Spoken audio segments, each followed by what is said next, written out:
Vocal defragging. It's an opportunity to be heard, to let your inner core hear your voice. You know what? Here's the thing about vocal defragging.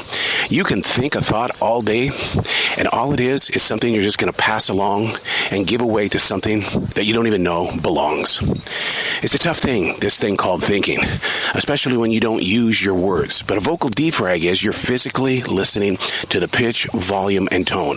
I also do a defrag journal, handwriting. I've been doing this journal since November of 2017. It's physically putting my hands on a living tree that has sacrificed its life to give me paper. Paper that asks the questions and then questions the answers. And the greatest thing about it is you lay your hands on that page and you can feel the depth of thought. It's not just ink on a page. It's your body in motion. This is vocal defrag. Very big subject today. One of the things that came to me while writing today is based on that we have all gone through so much. This decade, the last decade, this generation, and beyond.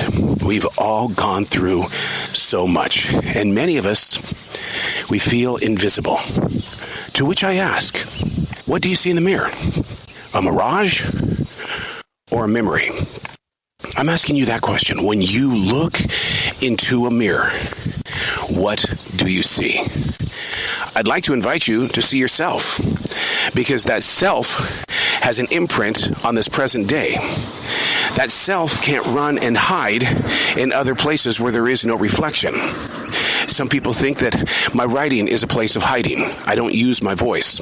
No, that's not true. That's not true at all, because I host 14 different podcasts. I do use this voice. How is it that we can get you from a thought to a vocal activator, to somebody who doesn't share their opinion, but the facts? So I ask you that question. If you think you're invisible inside this world because of everything that has taken place and will take place, what do you see in the mirror? What do you hear inside your head? And if you're not being vocal, it's just a thought. And thoughts don't really exist. They do, but out here, they don't. It's just something that's passing through you. So learning how to activate what it is and how it is that you think puts that image in the mirror. Learning how to be present outside as well as inside. And that's the reason why defragging is so important.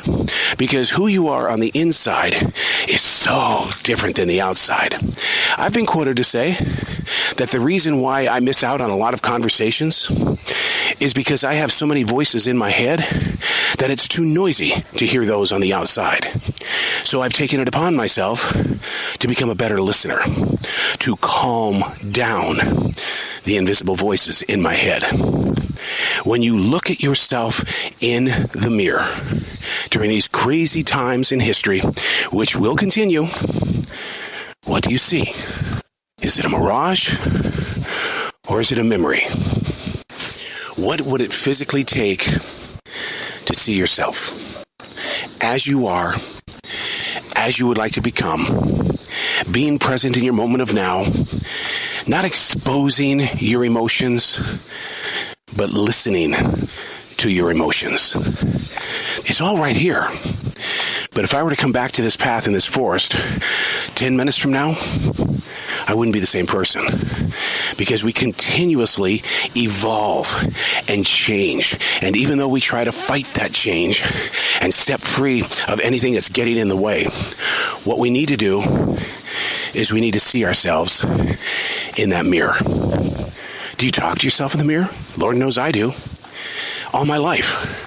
I have books that I have written where the characters in my book, most of them talk to themselves in the mirror. It has been such a major part. It has nothing to do with conceit.